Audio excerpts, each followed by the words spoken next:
शराबी था।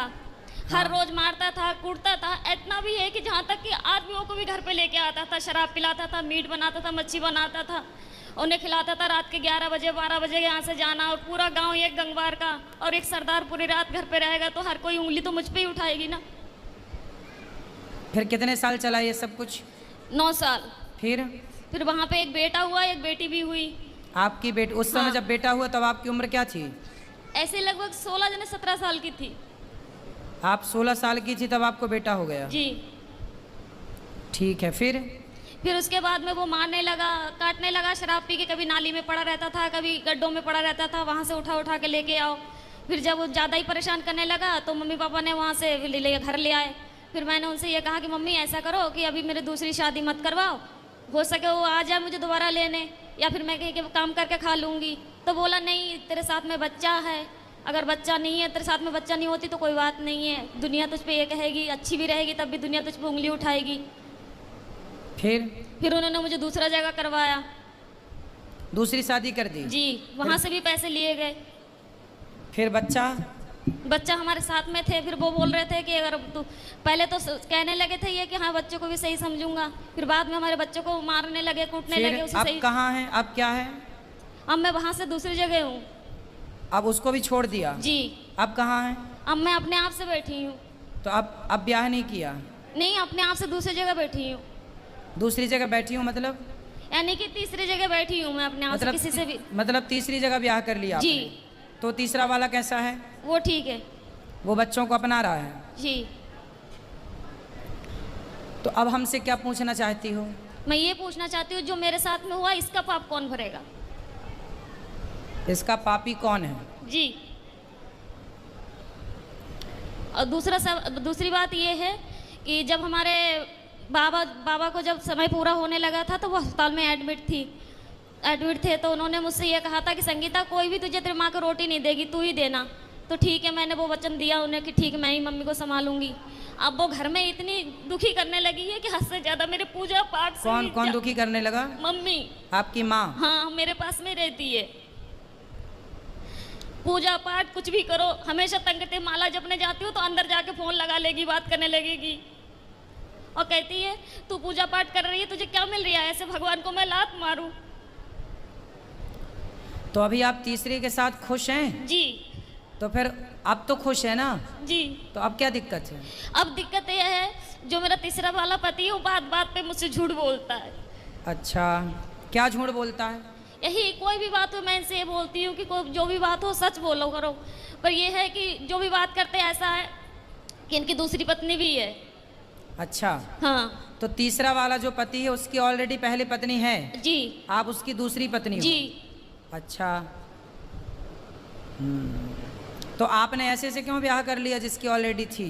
उन्होंने मुझे से कुछ बताया नहीं थे पहले। मतलब तीसरे वाले ने भी आपको धोखे में रखा? पहले बताया नहीं थे कुछ भी। तो अब तो रखता है ना प्रेम से? हाँ, अब रखते हैं प्रेम से। अब आप ये पूछना चाहती हो कि ये पाप कौन किसके गले जाएगा ये पाप? जी जी, क्योंकि आपकी माँ। देखो जब आप 11 साल की थी, 9 साल की 11-12 की, जब आप 11-12 साल की थी तब आपकी माँ ने आपका जबरदस्ती ब्याह कर दिया। जी। तो आपको ऐसा क्यों लगता है कि उस माँ ने बेचा? हो सकता है उस माँ ने ब्याह ही कर दिया हो आपका? नहीं गुरुदेव, वो घर वाले बोलते थे कि तेरे माँ ने 5,000 रुपए लिए कि 10,000 रुपए लिए। यदि उन्होंने पैसे लिए हैं, तुझे डंगर की तरह हमने खरीद यदि उन्होंने बेचा है तो फिर माँ पापी है आपकी। यदि नहीं बेची, आपका विवाह किया है तो माँ पापी नहीं है। और केवल गुरुदेव माँ इस बात की पापी है कि आपको जबरदस्ती इतने बड़े लड़के से आपका ब्याह कर दिया। देखो विवाह ऐसे नहीं होता, 1-2 साल का ही बड़ा छोटा चलता है, डबल नहीं चलता कि लड़की 10 साल की है और लड़का 20 साल का है, ये नहीं चलता। यदि कोई भी माँ बाप अपनी बेटी के लिए उससे डबल उम्र का लड़का चुनते हैं तो वो माँ बाप पाप के भागीदार हैं, क्योंकि उस समय बच्ची तो निर्णय नहीं ले रही है, माता पिता डिसीजन ले रहे हैं। तो लड़की के लिए वर कैसा होना चाहिए? लड़की 10 साल की, लड़की 20 साल की है तो लड़का 22 साल का हो, 25 साल का हो, बस ज़्यादा उम्र वाला ना हो, ये न्याय है। यदि लड़की 20 साल की और तुम लड़का 40 साल का ले आओ तो ये तो बेटी के साथ अन्याय हुआ। और वो अन्याय का भागीदार कौन है? उसके माता पिता, क्योंकि वो लेकर आए हैं। और केवल गुरुदेव मेरे साथ में ये हादसा नहीं हुई है, मेरे सभी बहनों के साथ में ऐसा किया गया। तो आपकी माँ कहाँ है? मेरे पास में ही रहती है, इस समय दूसरे जीजा के पास में है।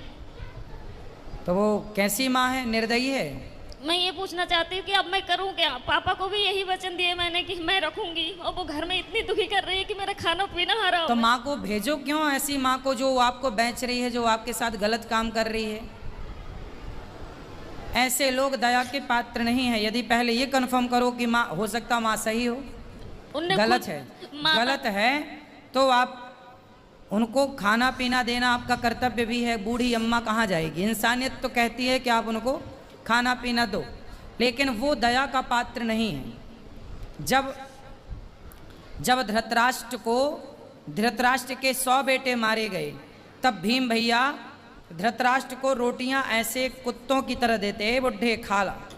तो लोग कहते हैं, अरे भीम, वो तेरा बाप है, बड़े पिता है ना धृतराष्ट्र, भीम के तेरा बड़ा पिता है, तो कैसे कुत्तों की तरह परोसता है?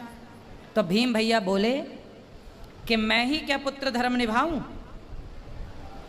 ये वही बाप है जिसने भरी सभा में द्रौपदी लुट रही थी और ये चुपचाप तमाशा देख रहा था। क्या मैं ही धर्म का पालन करूं? इसका कोई धर्म नहीं है। ये वही धृतराष्ट्र है जो भीम को गले लगाने के बहाने दबाकर मारना चाहा, वो तो भगवान ने दूसरा पुतला दे दिया भीम का। कुल मिलाकर के ये धृतराष्ट्र इस दया का योग्य नहीं है, दया का पात्र नहीं है। कुछ लोग दया के पात्र होते हैं, कुछ लोग दया के योग्य भी नहीं होते। फिर भी आप दया करके रोटी तो दो, सेवा तो कर लो। अब जो किया उसने वो पाप भोगेगी। आप क्यों पाप मोल लो? आप सेवा ना करके पाप क्यों मोल लो? गुरुदेव, आपके आश्रित है तो सेवा करना। घर में कलेश ये करती है ना कि जब मैं माला लेके बैठूं तो उसी कमरे में चली जाएगी, फोन लगा के बात करने लगेगी। हाँ तो उसको फोन लेके हटाओ। किससे बात करना बुढ़ापे में उसको? बहनों से कुछ नहीं तो हर तो रोज मोबाइल लेके रख लो, बोले मोबाइल वोबाइल नहीं मिलेगा। फिर लड़ाई हो जाती है, घर में कलेश करने लगती है वो। तो फिर आप जानो और आपकी माँ जाने, मैं क्या करूं बताओ? क्या करूं मैं बताओ? आप मुझे कुछ बताइए ना कि मैं क्या मैं तो करूं बता इस रहा हूँ, समय से? मोबाइल लेके बंद कर दो, रख दो, और क्या कर सकती हो फिर घर बताओ? में कलेश होते हैं, पूरे मोहल्ले वाले तमाशा देखते हैं। तो फिर क्या करें हम? बताओ, हमें बताओ हम क्या करें? क्या उत्तर दें आपके प्रश्न का? हम बताओ क्या करें? हम ये तो नहीं कह सकते कि आप निकाल बाहर करो। मेरा इच्छा तो यही है गुरुदेव, जब भले ही आप हमें गलत समझे। हाँ तो ठीक है, आपका मन है तो आप देख लो, जो आपका मन है वो करो, जो आपका मन है वो आप कर सकते हैं, स्वतंत्र हैं आप। यदि वो अपराधी हैं तो बिल्कुल आपको साथ में नहीं रखना चाहिए। और दूसरी क्वेश्चन ये है गुरुदेव, अगर किसी जगह में मेरी इज्जत नहीं होती हो, कोई इंसान मैं वहाँ पे जा रही मुझे पानी को नहीं पूछता हो, क्या मुझे वहाँ पे जाना चाहिए? ना, वहाँ कदापि नहीं जाना चाहिए। आवत ही हर से नहीं नैनन नहीं स्नेह, तुलसी तहाँ न जाइए कंचन बरसे मेघ। वहाँ कभी नहीं जाना चाहिए जहाँ आपके जाने से सामने वाले को प्रसन्नता ना हो। हाँ तो वो जैसे मेरी सौतन है, जो हमारी सौतन है वो मेरे पास में आती है। हम बाहर रहते हैं यानी कि कमरे किराए पे लेके, तो वो जब आती है तो हम उसे चाय से लेके नाश्ता से लेके ऐसी कोई कमी नहीं छोड़ती हूँ कि उसे बुरा लगे। मम्मी चाहे सास हुए चाहे बच्चे हुए चाहे कोई भी हुए, पर वो लोग नहीं चाहते कि मैं उस घर में जाऊँ। और हमारे पति यही चाहते हैं कि मेरे साथ में तू चल, मैं क्या करूँ, दुविधा में फंसी हुई हूँ। पति हमारी यही चाहते हैं कि तुम जाया करो हमारे साथ। भाई जो आपकी सौतन है, पहले तो उसका ही अधिकार है ना आपके पति में। जी जी। आप तो बाद में आई हो। जी। वो आपको क्यों स्वीकार करेगी? नहीं, उसने करवाई थी ये शादी। अच्छा, उसी ने करवाई थी? जी, उसकी मर्जी से हुई थी। क्यों क्यों करवाई उसने? अब ये तो मुझे नहीं पता, ये राज तो इन्हीं को पता होगा। तो वो आई हैं आपकी सौतन? नहीं, वो नहीं आई है, कौन आया है? पति आए हैं।